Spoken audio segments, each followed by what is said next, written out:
Alright, how's everybody doing? Today we're going to head back to the flea market. Now, this flea market is open year-round, but there's nobody here in the winter because it's so cold, so only the indoor part is open and there's really nobody ever there. So this is pretty much the first big day of the year that has a bunch of vendors out here in the outside area. We'll start off with some Simpsons figures and playsets. Now, these are all new on-carded and in pretty nice shape. I don't know anything about Simpsons figures, so there's probably some here that are worth a little bit of money, but I'm not going to pick any up. Here's a table of some random Blu-rays. Cutthroat Island is one of the biggest bombs in movie history. There's First Blood. Reservoir Dogs is one of my favorite movies. Here's Kill Bill. Rambo, Swordfish, Despicable Me. A pretty good set of movies overall. Here's Connectimals and The Book of Eli, which is a pretty good movie. Here's some old Coke bottles. A lot of people say that the glass Coke tastes better. I don't really know about that, but these are probably poison at this point. And here's a box of video games. Now, the guy wanted $10 a piece on this. That's right, $10, and he wasn't willing to budge or negotiate.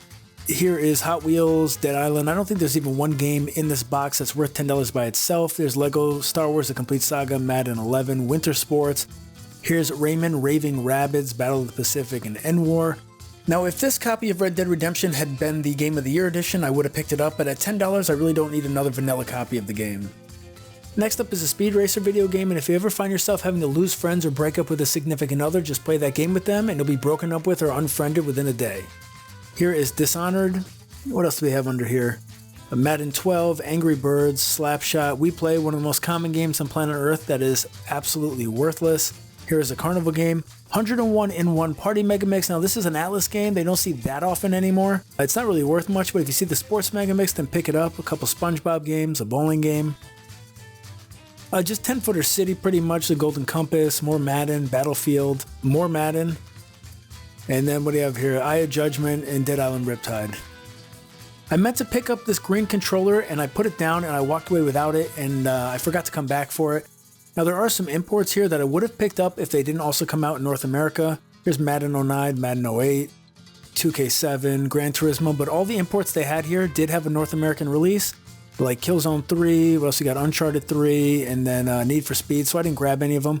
Here is a classic controller Pro in the box. The guy wanted $7 for this. I asked him if he would take $5, and he said, yeah, no problem. I mean, look at the condition of this in the box. That protective thing wasn't even taken off. Here are some DS games. We got Club Penguin, more Club Penguin, Scribblenauts, Drawn to Life, Backyard Football. What else we got here? Mech Assault, some sports games, a bunch of 10-footers. I don't even remember how much these were because I wasn't going to pick any of them up. More sports games, Skylanders. And finally, we got Wii Ski, Monsters vs. Aliens, and then Cabela's Survival. And then right behind it, we have a couple stacks of Genesis games. There's College Slam, which is the college version of NBA Jam. It's a very cheap game, and I highly recommend you pick it up if you don't have it. It's one of the best unknown arcade-style sports games. More 10-footer City, but again, these weren't very expensive. College Football, Madden 92. It's just nothing that I needed. I don't really collect sports games. Now, here is something called a power plug, and it's what you plug your Genesis controller in to kind of give it more options. Guy said everything in the box was $1. As soon as I picked this out, he said, oh, that's actually $2. Still a good deal. Here's a 360 that was probably red ringed way before it ever fell in whatever mud puddle it fell into. I think the guy wanted $10 for it. No chance I'm paying that. Here's a table of just random stuff. This is a knockoff PS1 controller. Above that is an alarm clock. What else we got here? Like a Verizon modem or something. Here's a Logitech wireless keyboard receiver. Below that, we have some Atari paddles. Here is a Xbox Duke controller with the breakaway cable missing. Just a bunch of really random electronics on here. And then this is a Wiimote that's in pretty beat shape, but for $1, I'm going to pick it up anyway. And here's a small lot of PS2 and 360 games for $3 a piece or 2 for $5. SmackDown 2007, Power Drone. The first one was Spider-Man 3. There's NBA Ballers. What else do we have here? First up is Spider-Man 2, then we have Enter the Matrix, here is Madden 13. Now here's SpongeBob SquarePants Battle for Bikini Bottom. I didn't realize how much this game had gone up in price, otherwise I would have picked it up. I already own a copy of the game, but I could have at least given it away here. This is Downhill Domination and then Freak Style. You can easily pick 2 games for $5 there. Here is a shake weight, gotta show him every time we see him for $5. This thing probably definitely tones the triceps, you just look like an idiot doing it. And now let's play a game called Count the Amount of Emoji Movies in the Shot. I honestly don't even know how many there are. All the movies here I think were $2 a piece. Who knows where they all came from? I know the Emoji Movie got awful ratings, so maybe they just gave them away or threw them out somewhere. Zombieland is in there, which is a pretty good movie. 22 Jump Street is a great movie. Here's a PS Move controller. Now this guy only wanted $5 for it. It's in great shape, so I'm definitely grabbing it. Here's a box of random games and movies. Everything in here was $1 a piece. A lot of the DS games, if not all of them, actually had no cartridge in them, either stolen at one time or weren't in there to begin with. Otherwise, I would have grabbed this copy of Gardening Mama. Here's He-Man and the Masters of the Universe. Now, this is missing the second disc. I actually watched the original movie recently, and it still holds up for just being absolutely cheeseball. Outlaw Golf 2. Here is Atari Anthology. This is a great little compilation with 85 original Atari games. PS2 has some great anthologies and collections on it in general. I don't know if we talked about Shrek before. There's Jewelry Designer, a bunch of 10-footers in this box. Some more PS2 stuff. There's Cue Ball and Salt Lake 2002. Here is Thoroughbred Championships, F1 Formula, Need for Speed Underground 2, ESPN. You can't go wrong with $1 a piece. Here's Okage Shadow King. This is a great RPG that everyone loves. I actually already have that game, so I'm going to give it away in this episode. Just leave a comment down below about absolutely anything that you want to, and I'll pick someone in the next video to send it out to. Tiger Woods, we got Medal of Honor, Fashion Studio, My Baby. Simpsons movie is down there, some Dance Dance Revolution. Here's a box of magazines. These are previews pretty much and Game Informers. But in there was this Darkstalkers tribute art book that I really wanted, and the guy thought that everything in here was just magazines, so he said whatever's in the bin is just $2 a piece. Here's a nice little NES lot, except the problem is the guy went $120 for it. There's Metroid, some Marios, Milon's Secret Castle, and Tetris. He wasn't willing to haggle, and he wasn't willing to sell anything separately, so this is the kind of lot that you just have to walk away from. Here's another PS Move controller with the sharpshooter attachment. The guy said he left it in his truck, that's why it wasn't out all day. I asked him how much you want for it. He said $5. You cannot pass it up for this condition and at that price. Here's a pop figure from the Breakfast Club. This is Richard Vernon. The guy wanted $10 for it. Now, this isn't one that I necessarily wanted, but I love this movie. I used to watch it all the time when I was a kid with my sister. I have a real soft spot in my heart for this film. And the guy said there was another one that went with it, so I missed out, but you can't win them all. And here's some more Move stuff. This is a complete in-box PlayStation 3 Move bundle. This is the kind of stuff I love finding and collecting, the stuff that's in big boxes like this. And both games in there were sealed. It came with the camera and the Move controller, and he only wanted $10 for it. And then also, here's that wall that I've shown you guys before. It's just tons of games on tons of platforms. Everything in here is $5 a piece. You could probably buy a bunch and haggle with the guy. I always just love looking through this because there's probably tons of games added all the time and you never really know what's in here, to begin with. As a whole, there's just so much stuff. You always miss something. And, with games just randomly going up and down on older consoles, like PS2 games have been skyrocketing, some Xbox games have been going up. Just coming back to this every now and then, you can find games that maybe might not have been worth the $5 a couple years ago or last year when you saw it, but they are now.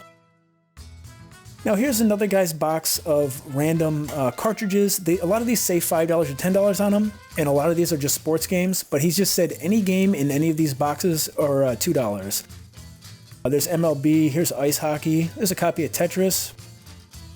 Says $5. The amount of hours I put into that game when I was a kid, or my family in general, is just insane. What else do we have here? Ice hockey. I mean, you can't go wrong for $2 on a cart game, especially in condition like this. There's Tecmo Bowl. I don't know why I didn't grab that for $2. I must have just forgot about it.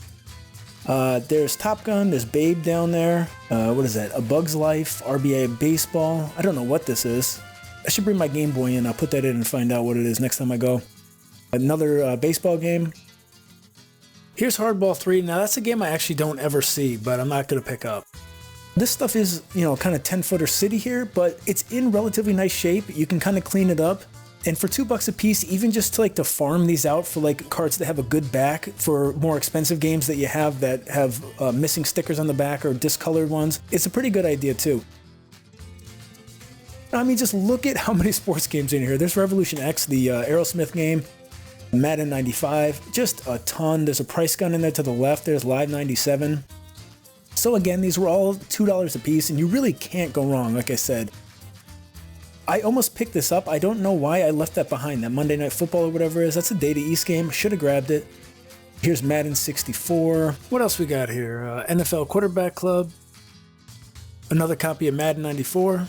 College Slam, there it is again. Great game.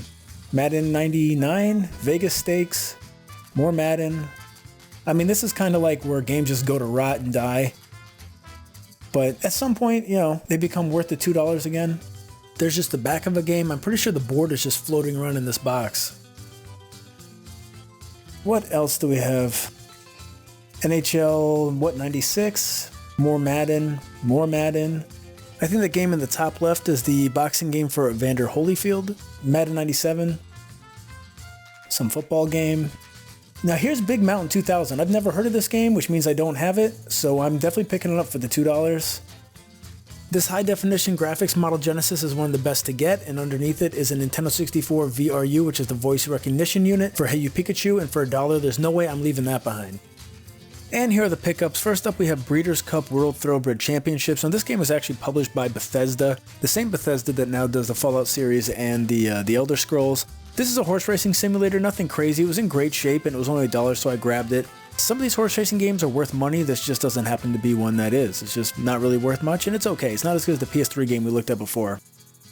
Next up, we have Atari Anthology, and I am very excited to have this game. I love Atari games, and I love the fact that this has actual Atari games. If you ever watched the MC Mur show, there was an episode where he was talking about some of the Atari compilations actually have NES versions or different versions than the Atari counterparts that they're supposed to have. This actually has Atari versions on it, and there's a ton of games on here. Atari Anthology was developed by Digital Eclipse and published by Atari in 2003 for the PlayStation 2 and Xbox. The compilation has 85 classic Atari releases, including 18 arcade games like Asteroid, Centipede Pong, and Tempest, as well as 67 Atari 2600 games like Human Cannonball, Miniature Golf, Sprint Master, and Yar's Revenge. All of the games are listed under their respective categories for easy choosing from the main menu. Atari Anthology also includes updated options for the games like new playfields and electronic copies of the instruction manuals.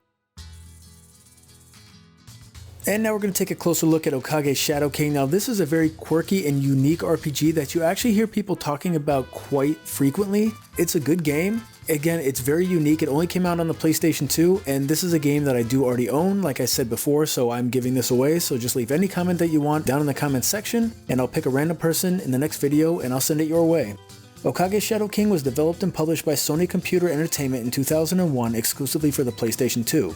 Stan, the spirit of an evil king, is unleashed from a bottle and possesses the shadow of the game's protagonist, Ari. Now enslaved to the ghost of Stan, Ari sets out on a quest to save his sister Annie, who has been affected by the Pig Latin curse. Okage is an innovative open-world RPG with a very unique graphical style. Next up is the Classic Controller Pro. This is essentially the original form factor for what you now have with the Switch Pro Controller or the Wii U Pro Controller, except this is wired and it isn't made as well. I also just love the simplicity of these boxes. Almost all of the accessories for the Wii have the same type of box, and they really just look great next to each other. I only wanted $7 for this. No way I was going to pass it up at that price. I don't even know why I bothered to haggle, but I did, and he took the $5 anyway. These did come in multiple colors like black, white, and gold, and I'm going to guess that there was a red at some point.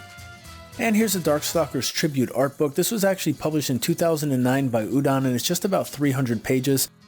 Darkstalkers is a Capcom game, and there's not that many releases in the series. We did talk about one a couple episodes ago on the Sega Saturn, but Darkstalkers has continuously stayed kind of in the minds of people playing fighting games because it's been in different other releases, like it was in the Marvel vs. Capcom games, and Felicia is probably one of the most famous fighters, and Darkstalkers is very big on the fan service and the jiggle physics and that kind of stuff. They're just good games overall. This art book is great. $2, there was no way I was leaving this behind. I was just lucky that the guy thought the whole bin was just like Game Informer magazines, because this art book isn't cheap. It's bare minimum probably $30, and you just don't even see it that often.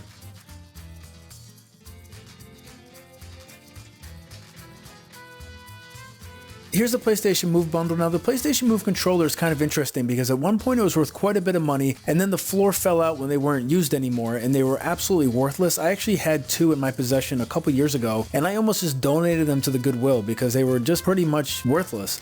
And then the PSVR came out and it used these, and then they skyrocketed right back in price, and now they sell it probably normally for $25 on eBay all the time. Here's the PlayStation Move camera. Now this is the part of the bundle that's essentially worthless because with the exception of using that on the PS3, the PSVR does not use that camera, so nobody wants it anymore. And these are the two games that are in the bundle. The first one here is Medieval Moves. Now this is pretty much the same idea as the Fable game that came out for the Kinect. It's just taking a property that the company pretty much already owns and just reskinning another game to have something that's, more known to consumers. This really isn't a medieval game, just like that other Fable game isn't a Fable game. Here's Sports Champions, and what this pretty much is like a tech demo. It teaches developers how to work with the hardware and teaches you how to use the hardware, just like Wii Sports. It's worth absolutely nothing, but I'm pretty sure that I heard positive reviews about this game. And here's the power plug by Tyco. This might be something that you've never seen or heard of before. Now, the Genesis controller only has 3 face buttons, a start button, and a D-pad, so there's not a whole lot you can really do with it. So the idea behind this is that you plug that controller into this and it gives you a whole different set of options, like having turbo or slow or whatever other one you want to push on the front of here. Then you plug this part here into the console and it acts like this pass-through. It's a pretty good idea, actually. And here's the $1 Wiimote. Now, this isn't even a Wii Motion Plus, and I really don't need another one, and it is cracked, but I decided to grab it anyway. I mean, maybe I'll just take this opportunity to get a new replacement shell for this in some wacky color and replace it. And the clip that holds the back battery cover down is actually broken, so I guess it's really just the negatives are stacked against this thing, with the exception of the corrosion. But they're pretty easy to come across, so as soon as I get one, I'll just swap it out. And here's another Move controller. If you can find them cheap and they're in good shape, I just say pick them up. This was only $5 and there's no way I was leaving it behind. And then here's the other one that came in, the Sharpshooter. Now, if any of these that you find have a broken or messed up ball on the top, I do not believe that Sony ever made a replacement available for those. So the only way you'll be able to find a good one is by finding another Move controller that has the other part broken on it. Here's the Sharpshooter. Not that it matters, but it is the SOCOM 4 version. These things are made well. And if you want to play some of the Move on-rail shooters, this is a fine way of doing it. There's also a great version of Time Crisis on the Move. It's called Raising Storm, and it's a 3-pack. It also comes with Time Crisis 4 and Dead Storm Pirates. Really just makes it feel like an arcade at your home. The moral of the story is when you find Move controllers and they're cheap and they're in good shape, grab them. And here is the VRU, or the Voice Recognition Unit. Now, only 2 games in the entire Nintendo 64 library actually utilize this thing. The first is one that most people are familiar with, which is called Hey You Pikachu, but the second one is a Japanese exclusive game that is a train simulator that requires this along with another peripheral to play. Just a regular microphone gets plugged into the front of this thing and you plug this directly into the console. The pass-through part here is the one that most people are missing. The main reason that Hey You Pikachu is so cheap is because you can't actually play it without the VRU. Next up are 2 games that need no introduction, Super Mario Bros. And Duck Hunt, both on the same cart. This is one of the most common games on planet Earth, up there next to Wii Sports. It holds up really well after all this time. Both games still play great, and this was a really clean copy for only $2. Next up is a game that is pretty much offensive to all 5 senses. Here's Heavy Shredded, and I picked it up only because I didn't have it. It's not 2-beat, but it does need some TLC, so let's clean it up now and make it look as good as we can.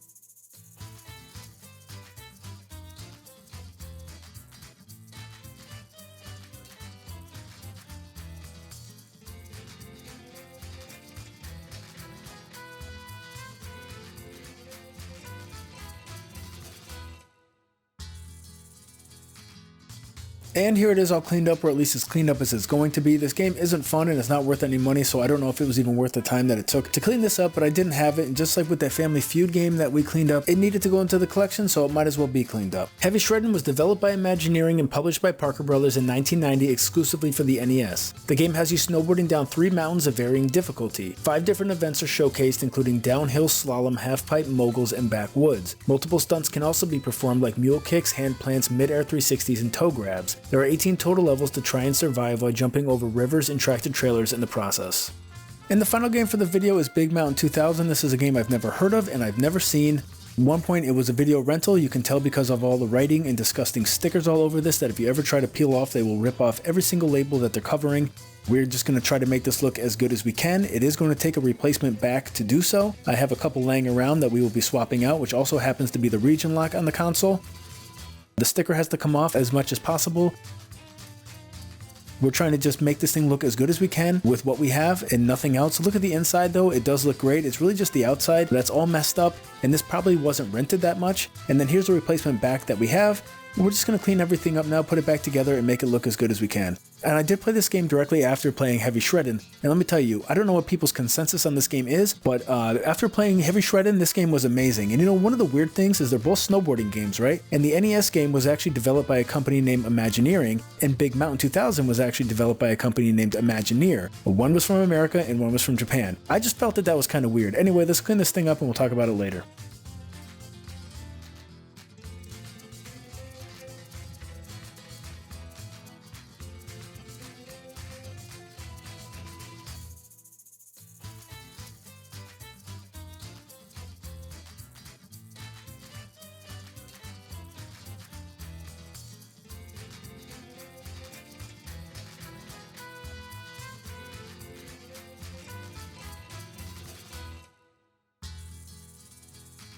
And there you have it. This is as good as this game is ever going to look. Don't ever try to remove the rental stickers off the front of the label because they will just tear them right off. Unfortunately, the backplate is a different shade of gray than the front. You can't win them all. It'll fight you every step of the way. The bottom clips are still intact, and honestly, everything looks good and the board is clean. I think it turned out great. Here's a side-by-side comparison of the two.